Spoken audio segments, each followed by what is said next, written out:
Leute, alles klar bei euch? Neues Auto beim Wheeler-Dealer, Ford Fiesta, 1,3 Liter, Baujahr 2007 oder was, ich weiß nicht genau. Könnt ihr mal gucken hier, hat auch noch nicht viel runter, 111.000, weiß nicht ob man es sieht. Genau, was kann man sagen? Ja, wie gesagt, nicht viel runter, so gut wie kein Boss, Checkheft gepflegt, sieht richtig gut aus noch. Dann einfach auch top. 8-fach bereift. Vorbesitzerin hat das Ding trocken gefahren auf der Servolenkung mit Flüssigkeitsverlust bis zur nächsten Werkstatt noch. Und das ist hier eigentlich der einzigste Mangel, soweit, wie mir das gesagt wurde. Gucken wir mal, machen wir mal Bestandsaufnahmen ab auf die Bühne und dann checken wir die mal durch.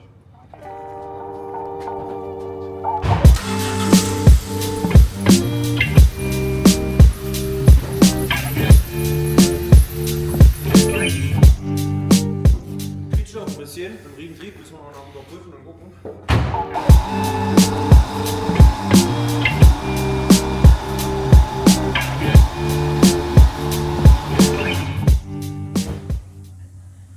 So, überall noch wackeln.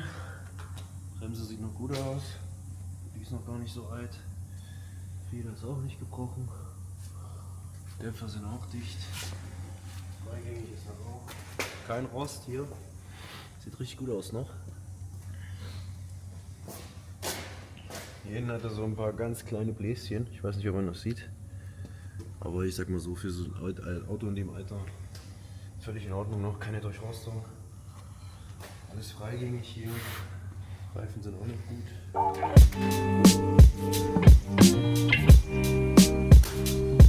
Hier hat er noch ein kleines Bläschen. Aber lassen wir das so, ne? Für so ein altes Auto.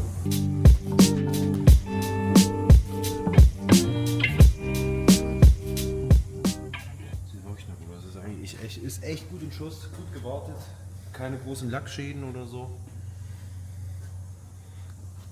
Scheinwerfer sind auch nicht blind, sehen aus wie neu. Hat vielleicht schon mal einer gemacht, wer weiß. Darf man ja eigentlich nicht.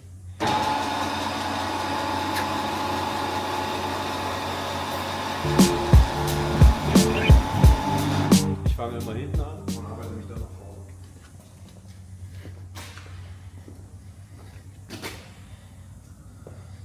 Hier ist der Auspuffhalter abgerissen, Dämpfer ist dicht, Feder ist nicht gebrochen, bisschen Rost überall so am Unterboden. Sieht noch gut aus, drüben auch. Bremsleitung ein kleines bisschen angerostet.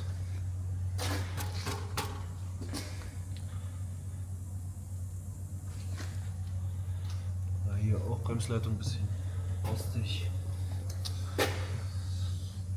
Manschetten alle noch ganz.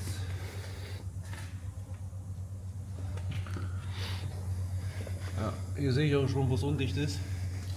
Die Leitung von einer Servolenkung ist durchgerostet. Der Kundin, also der Vorbesitzerin, die ist damit noch in die Werkstatt gefahren, wie gesagt. Und die meinten, eine Leitung wäre kaputt, 400 €, im Worst Case Lenkgetriebe noch und keine Ahnung, Servopumpe, das volle Programm, Kostenvoranschlag für 2.500 € wollte sie nicht mehr investieren. Ja, wir bauen das Lenkgetriebe jetzt aus, dafür muss die Vorderachse abgelassen werden. Ja, das machen wir jetzt.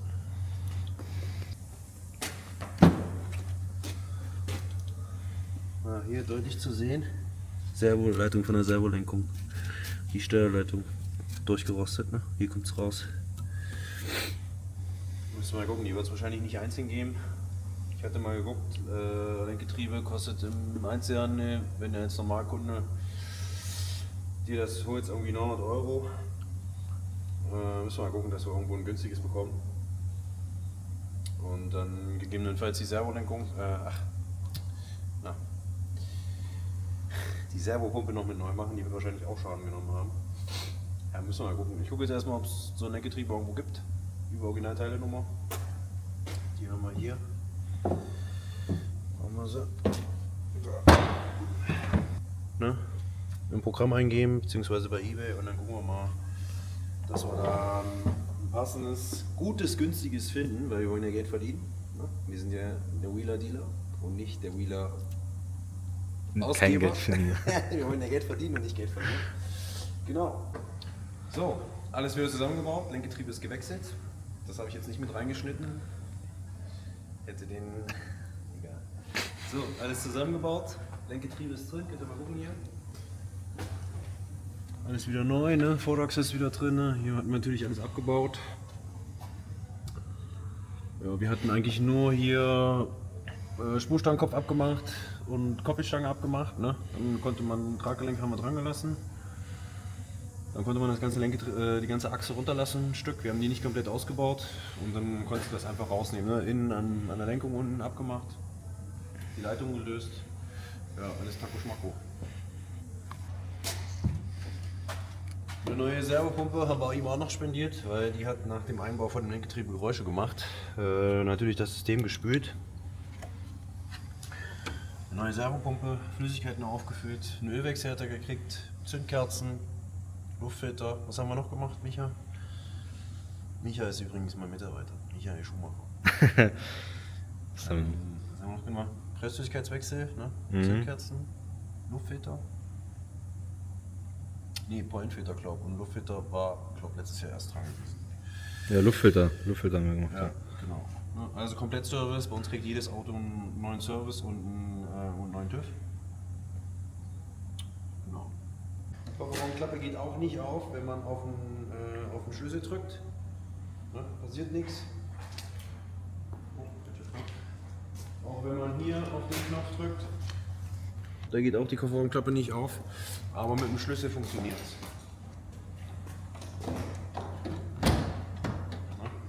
Wird wahrscheinlich der Stellmotor kaputt sein, den wechseln wir noch.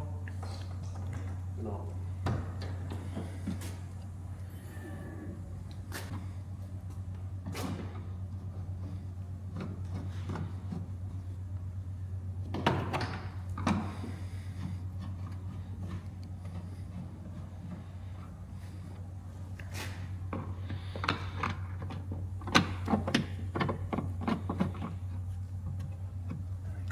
Raus.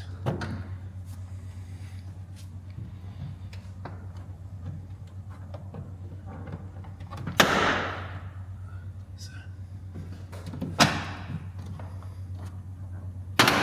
Ja, Schaka.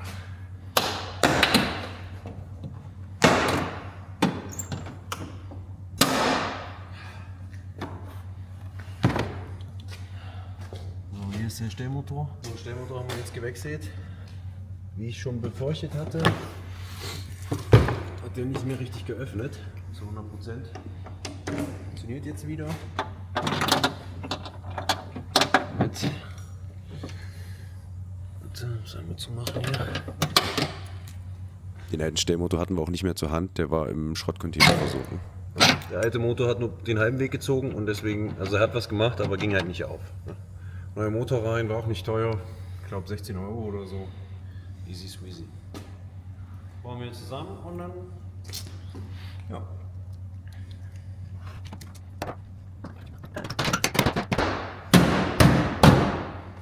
Schaka, du schaffst es. So. Zack. Funktioniert wieder. Einwandfrei. Wir haben hier am Auspuff auch noch so einen kleinen Riss entdeckt, den zeige ich euch mal. Der ist hier oben im Endschalldämpfer. Und weil wir da so schlecht schweißen können, werden wir den Endtopf jetzt hier einmal aus den Gummis rauslösen, damit er ein bisschen runterkommt. Und dann schneiden wir den hier einfach ab, nehmen den raus und schweißen den schön. Und dann ist das auch wieder vernünftig. So, hier ist der Auspuff. Da ist auch der Riss zu sehen. Dann schweißen wir jetzt zu. Hier den Halter. Den britzeln wir noch ein bisschen an. Da ist nämlich auch nicht mehr viel los. Und dann läuft das.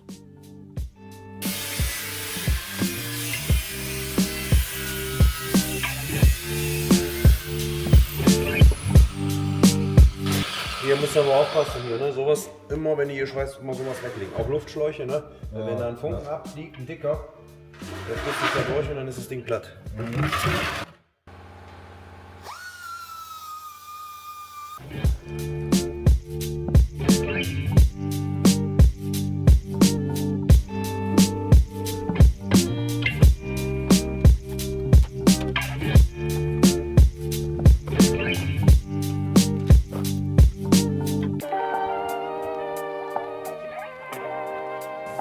Lieber nicht zeigen.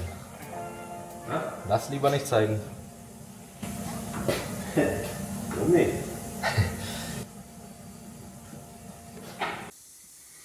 So, hier ist das Ergebnis.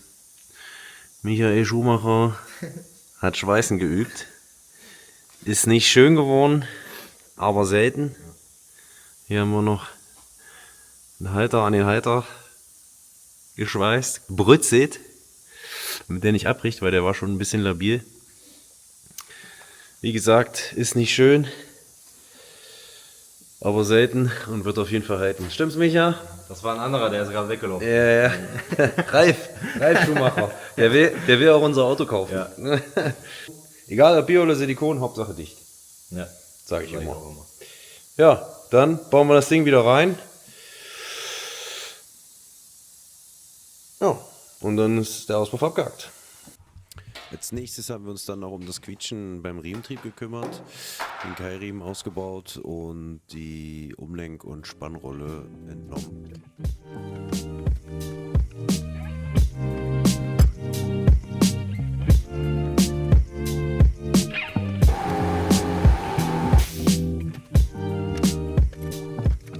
Hier sind die zwei Umlenkrolle, einmal Umlenkrolle, Keilriemen und Spannriemen.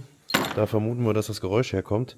Wir haben das mit dem Stethoskop versucht zu identifizieren, aber wir haben es nicht gefunden. Wenn man mit dem Ohr drüber geht, oben über den Riementrieb, dann ist es eher so aus der Mitte. Ne, linke Seite, wenn man vor der Stirnseite steht, linke Seite ist Wasserpumpe, rechts Generator, Klimakompressor und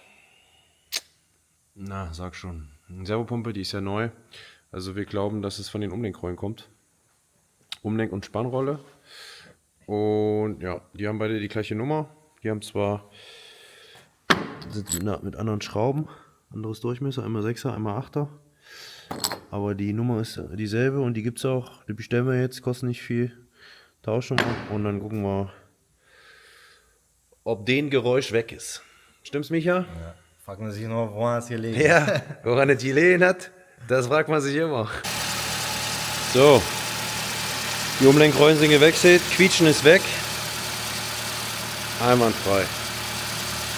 Hier haben wir den Halter noch wieder angeschweißt. Auspuff jetzt nicht neu gemacht, einfach hier angepritzelt.